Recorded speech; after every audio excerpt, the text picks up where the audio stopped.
Hello, Soul Spirit Elite Group. I am here for week 6 transmission, which is coming a few days late. My apologies for that. I did receive the actual download over a week ago, but I have been everywhere the past over a week and a half between work and taking some time for the 4th of July. Had a lovely time in Maine, so that was cool.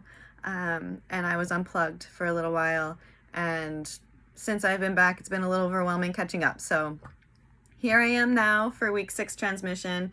It is Friday, July 10th, and tomorrow I will be putting out week 7's transmission, which is this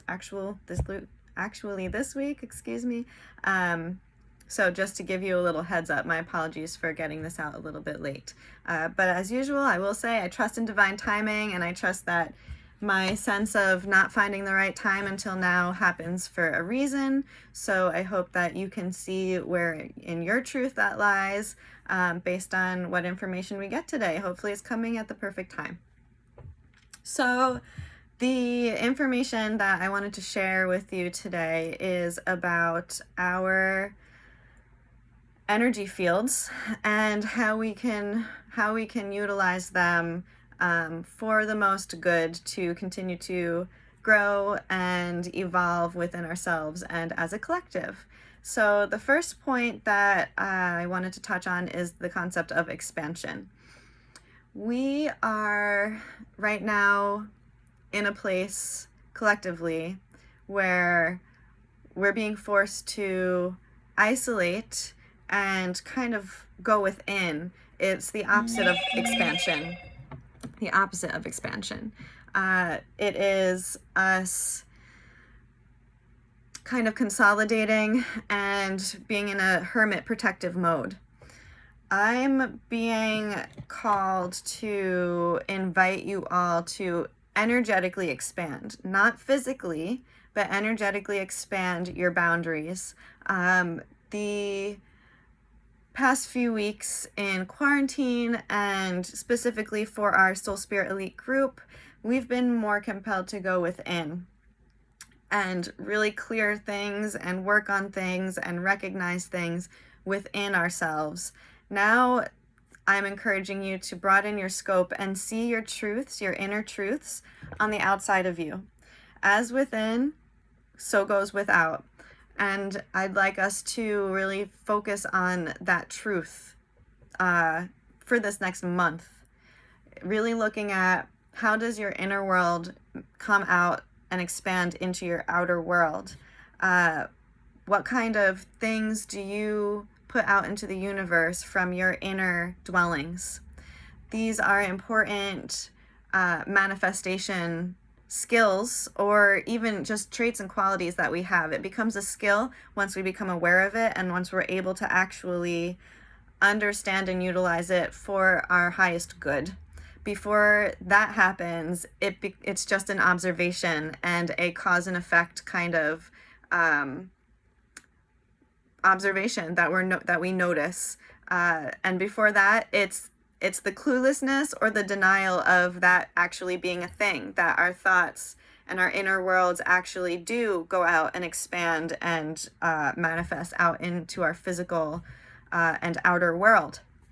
So where are you in that development? Are you in this place where you're like, no, the outside world has nothing really to do with me, and I'm just in my own little bubble or cocoon, and it's 100% separate?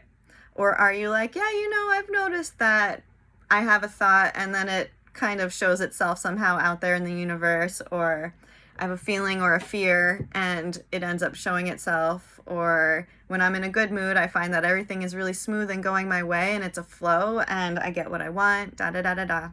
Are you there? Or are you at the point of, no, I'm very aware that my thoughts construct my reality and the outer circumstances, and so here I am in it. And do you know how to use that to your advantage at that point? Or are you just very aware that this is what's happening? And are you still kind of caught in the power or the undertow of how that really works?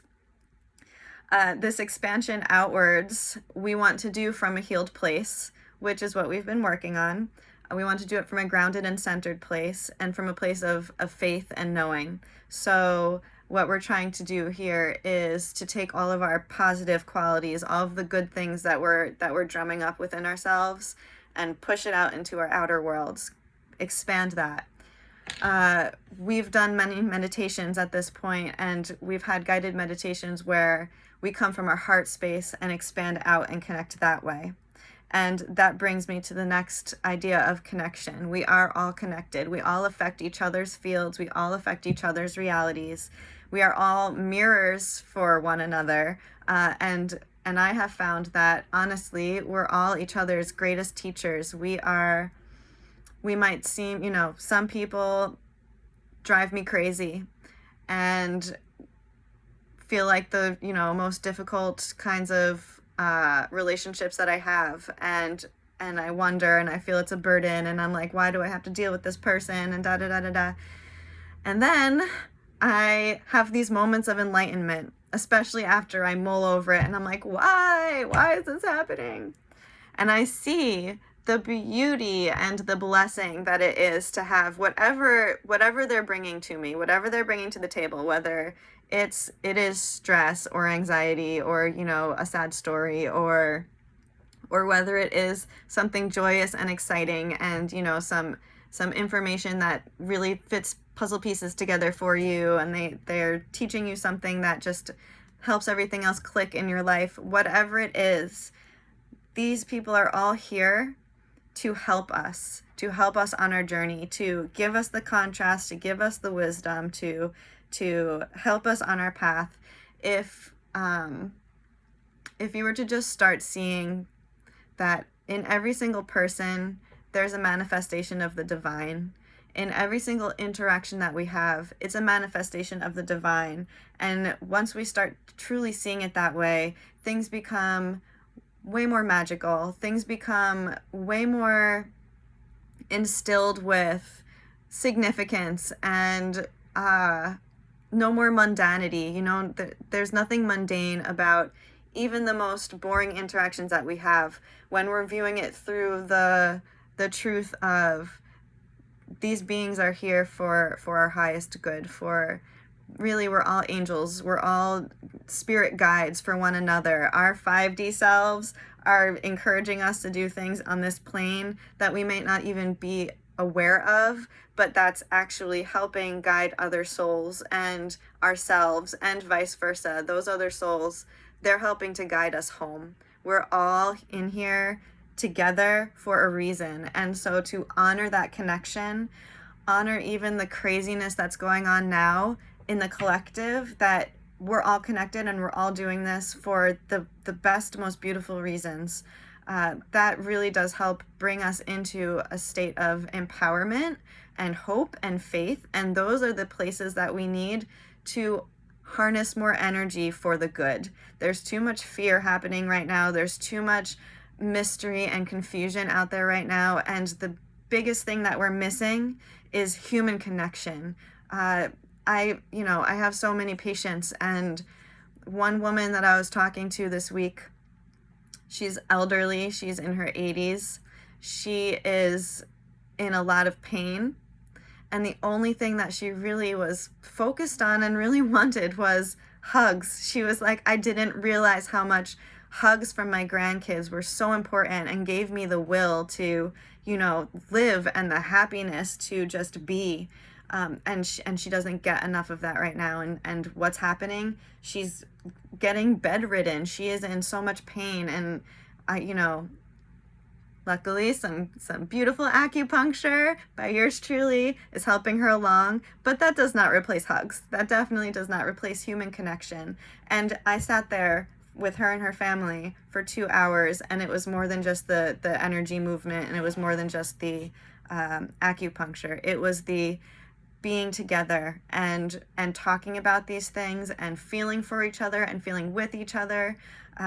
It's the connection, and the connections are what empower us, give us life force back into our bodies. I got a text message from her daughter the next day saying she was able to walk up and down the stairs and take a shower by herself after that session. Thank God for it. And that is the kind of of togetherness that we need right now. And whether we do that physically or emotionally and energetically is entirely at your discretion. You don't have to be going and hugging everybody, but you can be there for them emotionally and give those emotional hugs, give that energetic hug. Let people know that we're here, we're all here, we're still here together, and we still are healing and coming out of this. There can be some beautiful things that happen amongst all of this chaos because of all of this chaos. And the biggest thing to help push it in that direction is to encourage and inspire one another and keep those connections strong. Check in on your family members, check in on your friends. If you need help, if you need connection, call out to people. Don't feel embarrassed or needy or weird about knowing what your needs are and getting them from other people in healthy ways. No manipulating for attention, no doing weird things or self-pitying to get you to the place where you're asking for help. No, it's okay, I want to be there for others and I want others to be there for me in the most mutually building, beneficial ways that we can find. How is that going to happen? Does that mean I'm FaceTiming with my family more often? Does that mean that I'm going out for walks with my neighbor? Does that mean that, I am helping my neighbor by just mowing their lawn, or asking them from now on every time I go to a grocery store if they need anything as well? Whatever comes to you, what kinds of connections can you be forging in this time of physical scarcity? What kind of energetic connections can you be making?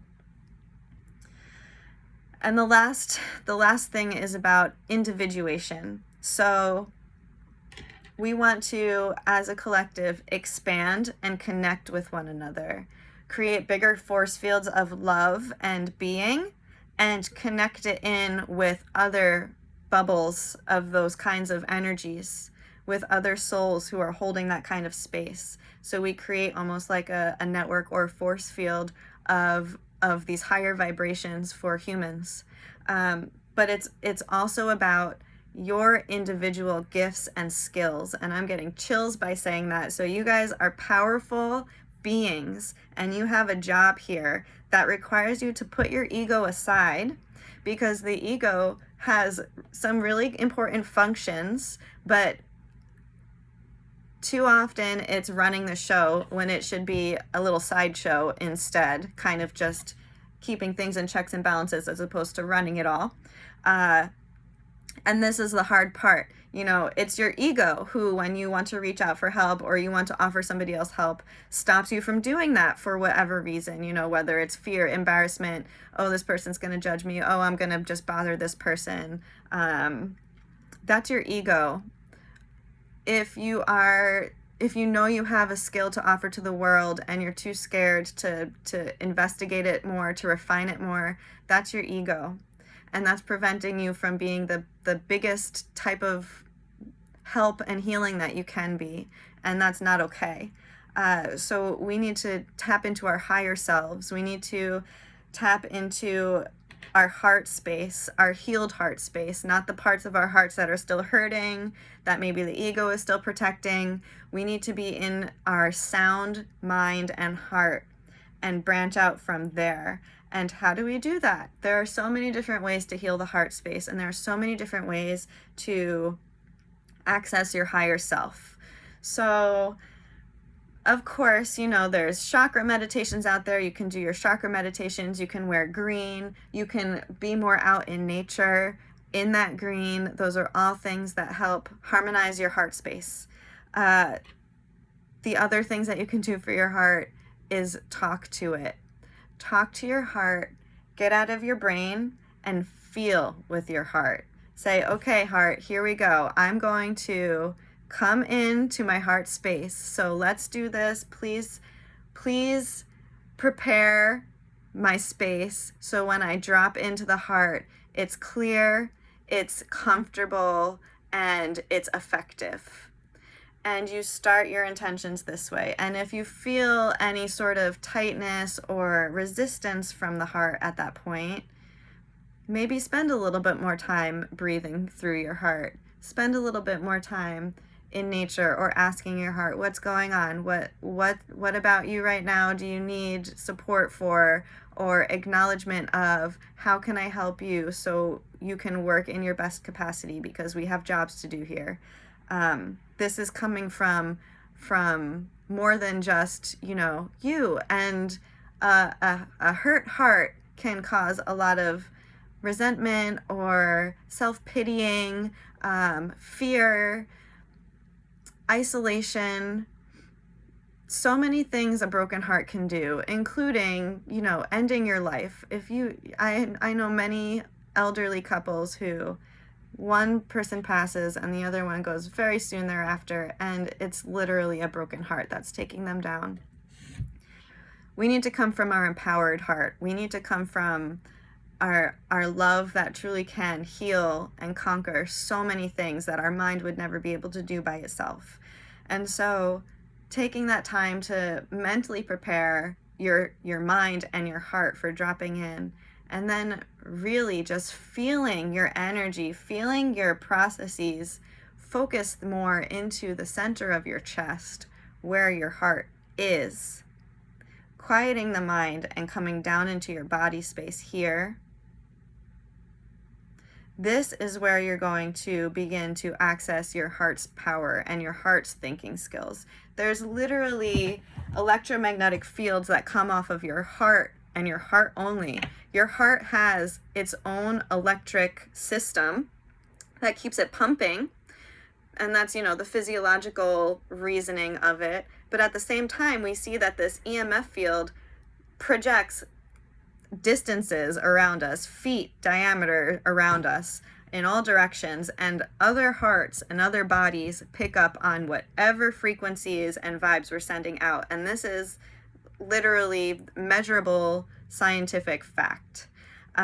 So what kind of vibes are you putting out from your heart? What kind of frequency are you allowing to transmit to others? And what kind of frequencies are you taking into your heart space?